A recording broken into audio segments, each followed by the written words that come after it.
Hi കൂട്ടുകാരെ, പുതിയൊരു വീഡിയോയിലേക്ക് സ്വാഗതം. ഇന്ന് ഒരിക്കലാണല്ലോ, അപ്പം നിർഭാഗ്യവശാൽ എനിക്കും ചേട്ടൻ അതുണ്ട് കേട്ടോ. അപ്പം ഞാൻ രാവിലെ തൊട്ടടുത്തൊരു ക്ഷേത്രമുണ്ട്, നമ്മൾ അയ്യപ്പ ക്ഷേത്രം. അവിടെ പോയി കുളിച്ച് തൊഴുതിട്ടൊക്കെ വന്നിട്ടാണ് ഞാൻ പിന്നെ ഒരിക്കലുണ്ടാക്കിയത്. അപ്പോൾ അധികം ഒന്നും ഉണ്ടാക്കിയില്ല. ചോറും ഒരു ബീൻസിൻ്റെ തോരനും പിന്നെ ഒരു കിച്ചടി, പിന്നെ രസം, പിന്നെ പാവയ്ക്ക കൊണ്ടൊരു ഉപ്പേരിയും, പിന്നെ അച്ചാറുണ്ടായിരുന്നു, അത് വാങ്ങിയതാണ്, പിന്നെ പപ്പടവും. അപ്പോൾ ഇത്രയും മാത്രമാണ് ഞാൻ ഉണ്ടാക്കിയത്. പിന്നെ നാളത്തേക്ക് ബോളി വേണമായിരുന്നു, അപ്പോൾ അതിൻ്റെ ഒരു വർക്കായിരുന്നു കേട്ടോ. അപ്പോൾ അത് കുറച്ച് ജോലി ഉണ്ടായിരുന്നു. ഞാൻ ഇപ്പം അത് ഇപ്പോൾ കടലപ്പരിപ്പ് വേവിച്ചതും അതിൻ്റെ മറ്റ് മുന്നുള്ള പ്രൊസീജിയറൊന്നും എനിക്ക് എടുക്കാൻ പറ്റിയില്ല.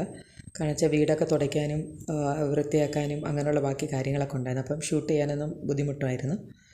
അപ്പോൾ ഇതൊക്കെ കഴിഞ്ഞിട്ടാണ് ഞാൻ പിന്നെ വൈകിട്ടോടെയാണ് ഞാനിതിപ്പോൾ ഉണ്ടാക്കുന്നത്. അപ്പോൾ വേറെ ഒന്നും കൊണ്ടല്ല, ഞങ്ങളുടെ വീടിനടുത്തൊരു ചേച്ചിയുടെ മരുമോൾ ഒരു 3 മാസം പ്രഗ്നൻ്റ് ആയപ്പോഴും എൻ്റെ അടുത്ത് പറഞ്ഞാണ് ബോളി വേണമെന്ന്. പക്ഷേ എന്തോ എനിക്ക് ചെയ്ത് കൊടുക്കാൻ പറ്റിയില്ല. അപ്പോൾ ഇന്ന് എന്തായാലും ഇപ്പോൾ ആ മോൾക്ക് 5 മാസമായി. അപ്പം ഇനി 7 മാസമൊക്കെ ഇനി വിളിച്ചുകൊണ്ട് പോകാൻ വലിയ താമസമൊന്നും കാണില്ലായിരിക്കും. അപ്പോൾ പിന്നെ അതറിയുമ്പോൾ ഒരു വലിയ ബുദ്ധിമുട്ടായിരിക്കും, പ്രയാസമൊക്കെ ആയിരിക്കും, കൊടുക്കാൻ പറ്റിയില്ലല്ലോ. അപ്പോൾ എന്തായാലും ഞാൻ വിചാരിച്ചു എന്തായാലും നാളെ എനിക്ക് ഉണ്ടാക്കണം. അപ്പോൾ ആ മോൾക്ക് കൂടെ കൊടുക്കാൻ വിചാരിച്ചിട്ട് അവൾക്ക് കൂടെ കണക്കാക്കി, പിന്നെ അപ്പുറത്തെ ചേട്ടത്തിയും കൂടെ ഒക്കെ കുറച്ച് കൊടുക്കാൻ വിചാരിച്ചിട്ട് അങ്ങനെ വളരെ കുറച്ച്, ഒരു 10-20 എണ്ണം ഞാൻ ഇപ്പോൾ ഉണ്ടാക്കിയുള്ളൂ. വളരെ കുറച്ചേ ഞാൻ ഉണ്ടാക്കിയുള്ളൂ. അപ്പോൾ അതിൻ്റെ വർക്കാണ് ഇപ്പോൾ നടക്കുന്നത് കേട്ടോ.